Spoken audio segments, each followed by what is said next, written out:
Hello everybody, welcome to our channel जिसका नाम है सिंप्लीफाई लॉ। आज के इस सेशन में हम डिस्कस करने जा रहे हैं कॉन्ट्रैक्ट लॉ का एक टॉपिक जिसका नाम है एक्सेप्टेंस। आज इस टॉपिक के हम मीनिंग देखेंगे और इसके इसेंशियल्स देखेंगे, essentials of a valid acceptance. इससे पहले के सेशन में हमने प्रपोजल या ऑफ़र कह सकते हैं उसका मीनिंग देखा था, उसके essentials of valid offer discuss किए थे। अगर आपने वो वीडियो नहीं देखा है तो प्लीज़ चेक कीजिएगा। इस वीडियो के डिस्क्रिप्शन बॉक्स में भी आपको उस वीडियो की लिंक मिल जाएगी, तो प्लीज़ चेक कीजिएगा। तो चलिए आज का सेशन शुरू करते हैं। सबसे पहले देखते हैं हम इसका इंट्रोडक्शन। तो देखिए, acceptance means the person or group of persons to whom the offer is made by the offerer is said to be accepted where the other party gives assent to the offer without any condition। तो देखिए, acceptance यानी कि एक इंसान हो सकता है या ग्रुप ऑफ पर्सन्स भी हो सकते हैं जिन्हें ऑफ़र की गई है, ठीक है। The person or group of persons to whom the offer is made, ठीक है, जिन्हें ऑफर की गई है by the offerer over is said to be accepted. तब एक्सेप्टेड माना जाएगा जब जिन्हें ऑफ़र की गई है उन्होंने उस ऑफ़र को एक्सेप्टेंस दे दिया हो, एसेंट दे दिया हो अपना, विदाउट एनी कंडीशन ओवर, ठीक है। The offer can be revoked before giving acceptance to the offer.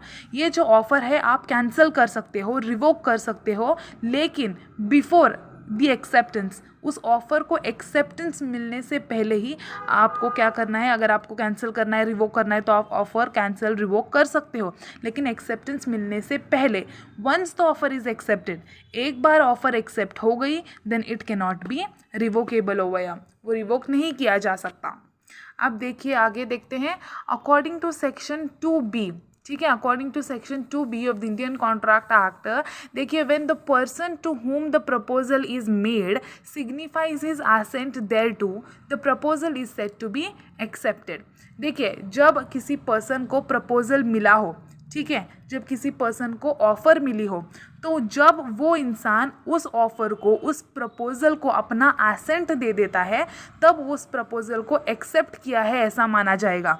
A proposal when accepted becomes a promise, और जब वो प्रपोज़ल एक्सेप्ट किया जाएगा तब वो क्या बन जाएगा, प्रॉमिस बन जाएगा, ठीक है। A proposal when accepted results in an agreement, जब प्रपोज़ल एक्सेप्ट हो जाता है वो एग्रीमेंट बन जाता है। It is only after the acceptance of the proposal that a contract between two party can arise, ठीक है। जब उस प्रपोज़ल को सामने वाली पार्टी का एक्सेप्टेंस मिल जाता है तभी क्या होगा, दो पार्टी के बीच में कॉन्ट्रैक्ट हुआ है ऐसा माना जाएगा। अब देखिए, एग्जाम्पल देखते हैं। X makes an offer to buy Y's motorcycle for ₹50,000। तो एक्स ने क्या किया है, उसे वाई की मोटरसाइकिल बाय करनी है for ₹50,000 over, and Y accept this. तो इस ऑफ़र को वाई ने क्या किया, एक्सेप्ट किया। तो ये क्या हुआ, now this is a promise, ये प्रॉमिस हुआ, and it can not B revoke, क्योंकि यहाँ पे एक्सेप्टेंस मिल गया है उस ऑफ़र को, तो ये प्रॉमिस बन चुका है। अब देखिए आगे, essentials of a valid acceptance. तो एक वैलिड एक्सेप्टेंस के क्या इसेंशियल्स हैं वो हम देखते हैं। सबसे पहले देखेंगे, acceptance should be communicated by the offeree to the offerer. तो ये जो एक्सेप्टेंस है ये कम्युनिकेट हो जाना चाहिए बाय द ऑफरी, जिसे ऑफ़र की गई है, टू द ऑफरर, जिसने ऑफ़र किया है, ओके। देखिए, in order that the acceptance can be treated as valid, it is very necessary that the same must be communicated to the offerer over, इधर by the offeree or by some authorised person on his behalf. तो जो भी आपको offer मिली है, अगर आपको उसे accept करना है, ठीक है, तो वो आपको ऑफरर तक पहुंचाना होगा। ऑफरी ने खुद उस ऑफ़र को एक्सेप्टेंस देना होगा, उस ऑफ़र को एक्सेप्ट करना होगा और ये कम्युनिकेट करना होगा ऑफरर तक, ठीक है। It is necessary that the same must be communicated to the offerer, offerer तक पहुंच जाना चाहिए। फिर वो ऑफ़र खुद भी कर सकता है जिसे ऑफ़र दी गई है, या फिर कोई ऑथराइज्ड पर्सन उसने उसके बिहाफ में रखा है तो उसके द्वारा भी वो क्या कर सकता है, कम्युनिकेट कर सकता है। But what is must, communication is must. Offer का एक्सेप्टेंस कम्युनिकेट हो जाना चाहिए ऑफरर तक, ठीक है। If the communication is made by an unauthorised person, it does not result in a contract. अगर इस कम्युनिकेशन का जो एक्सेप्टेंस है अगर किसी अनऑथराइज्ड पर्सन ने दिया है तो वो कॉन्ट्रैक्ट में फॉर्म नहीं होगा, वो कॉन्ट्रैक्ट नहीं माना जाएगा। अब देखिए यहाँ पे केस लॉ है, बहुत ही इंपॉर्टेंट केस लॉ है, पॉवेल वर्सेस ली। आप अपने एग्जामिनेशन में अगर ये क्वेश्चन आया तो ज़रूर ये मेंशन कर सकते हैं, पॉवेल वर्सेस ली। देखिए मैं बताती हूँ इस केस में क्या हुआ था।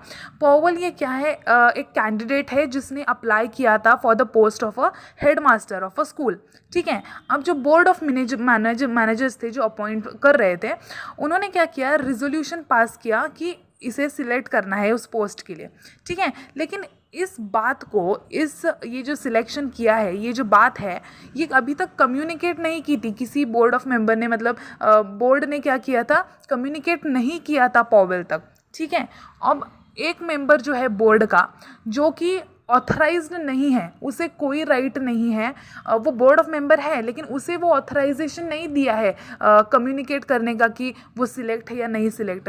ये इसने खुद का ही अपना दिमाग लगा कर क्या किया है, इसने पॉवेल को इन्फॉर्म किया है कि भाई तू सिलेक्ट हो चुका है इस पोस्ट के लिए।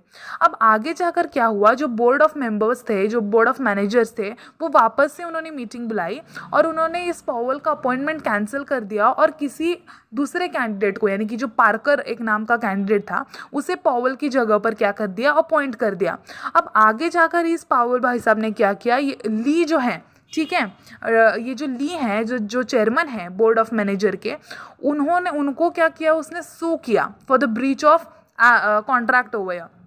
अब कोर्ट ने ये हेल्ड किया फाइनली कि ये जो रिजोल्यूशन पास हुआ था बोर्ड ऑफ मेंबर्स का कि पॉवेल को सिलेक्ट करना है, ये उन्होंने कम्युनिकेट नहीं किया था पॉवेल तक, बताया नहीं था अभी तक उसे, पॉवेल को, और जिस आदमी ने बताया पॉवेल को, उसे ऑथराइजेशन नहीं दिया गया है ये चीज़ बताने के लिए। तो इस तरह से कम्युनिकेशन नहीं हुआ है, ठीक है। तो इस तरह से कॉन्ट्रैक्ट फॉर्म नहीं होगा और आखिर में क्या हुआ, ये पॉवेल का जो एक्शन है ये फेल हुआ, ठीक है। अब आगे, acceptance should be absolute and unconditional, ठीक है। देखिए, according to section 7A, to constitute an offer into a valid promise, the acceptance must be absolute and unconditional, ठीक है। इस ऑफर को एक वैलिड प्रॉमिस का रूप लेने के लिए क्या ज़रूरी है, तो ये जो एक्सेप्टेंस है ये एब्सोल्यूट होना चाहिए, अनकंडीशनल होना चाहिए। This means the acceptance is given to the offerer must be without imposing any condition which lead to a counter offer to the original offer.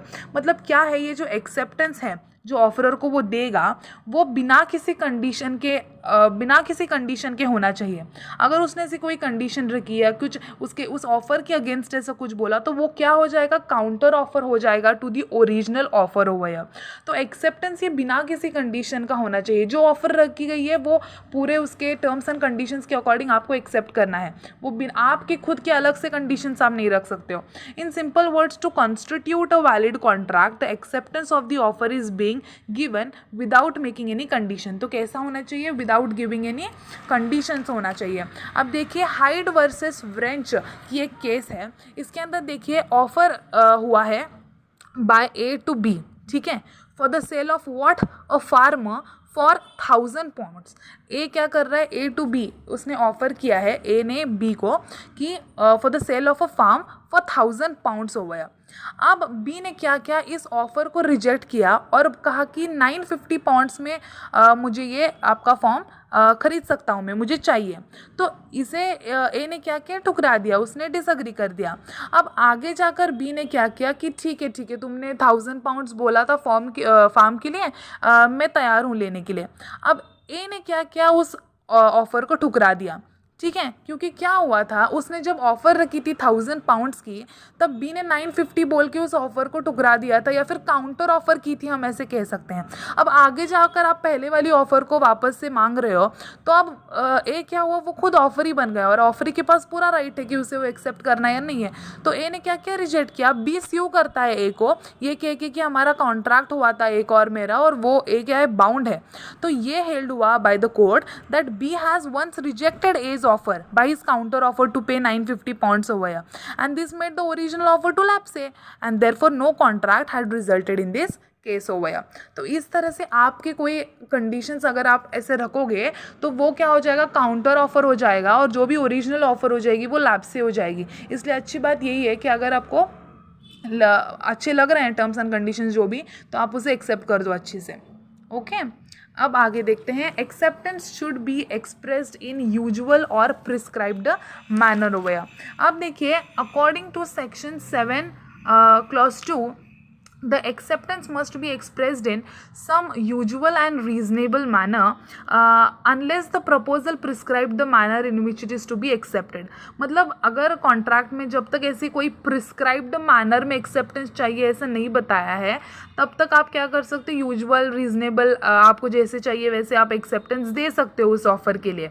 लेकिन अगर एक पर्टिकुलर प्रिस्क्राइब्ड मैनर बताई गई है कि भाई ऐसे ही आपको एक्सेप्टेंस देना है तो आपको वैसे ही देना होगा।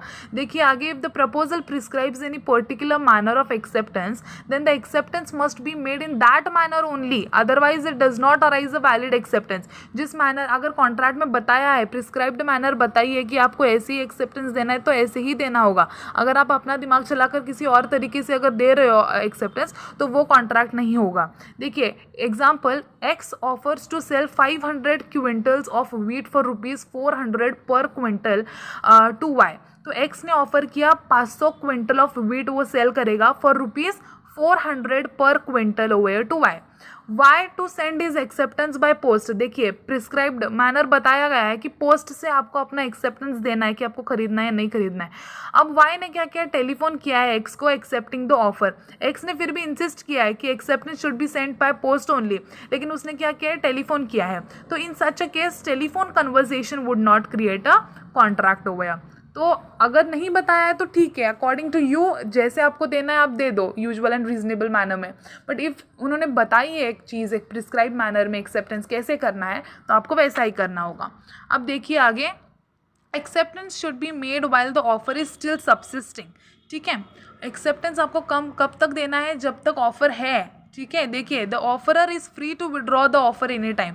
ऑफरर के पास राइट है, वो कभी भी अपनी ऑफर विड्रॉ कर सकता है, बंद कर सकता है। After the offer has been withdrawn और has lapsed, there is nothing which can be withdrawn over. ठीक है, एक बार अगर ऑफ़र विड्रॉ की गई, लैप्स की गई, तो आप कुछ नहीं कर सकते। एक बार विड्रॉ होने के बाद आपका एक्सेप्टेंस किसी काम का नहीं है। Therefore it is necessary that the acceptance should be made while the offer is still alive and subsisting over. तो ये ज़रूरी है कि आपका एक्सेप्टेंस हो जाना चाहिए while the offer is still alive and subsisting. Acceptance after the lapse of the offer can not give rise to a contract. आपने ऑफर के ख़त्म हो जाने के बाद आपका एक्सेप्टेंस दे रहे हो तो वो किसी काम का नहीं है। देखिए मुझे इस पर से एक किस्सा याद आया है, सेल लगा था कुछ तो ऐसे क्लोथ्स का, ऐसे कुछ गारमेंट्स का सेल लगा था और उसकी कुछ तो ऑफ़र थी और वो कल ख़त्म हो गई थी। और मैं और मेरी फ्रेंड उसके अगले दिन जाके उन्हें कहते हैं कि आपके यहाँ पे ऑफ़र चल रहा था ना ये इन चीज़ों का, या फिर ये सेल लगा था तो हमें वो दे दो। तो उन्होंने कहा सीधा सीधा कि ऐसा कुछ नहीं है, कल तक ही वो ऑफ़र थी, कल तक ही वो सेल चल रहा था और अभी कुछ नहीं हो सकता है, वो ऑफ़र ख़त्म हो चुकी है। तो एक बार ऑफ़र ख़त्म हो जाने के बाद आपका एक्सेप्टेंस किसी काम का नहीं है। देखिए sometimes the time limit is also fixed within which the acceptance is to be given. कभी कभी क्या होता है, एक पर्टिकुलर टाइम लिमिट भी बताई गई होती है कि इतने ही पीरियड के अंदर आपको अपना एक्सेप्टेंस देना है। In such a case the acceptance must be given within the fixed limit time limit only. ठीक है, अब देखिए पांचवा, silence can not amount to acceptance. Silent can not amount to acceptance. देखिए क्या है, for a valid contract the acceptance must be communicated and moreover such communication should be made to the offeror.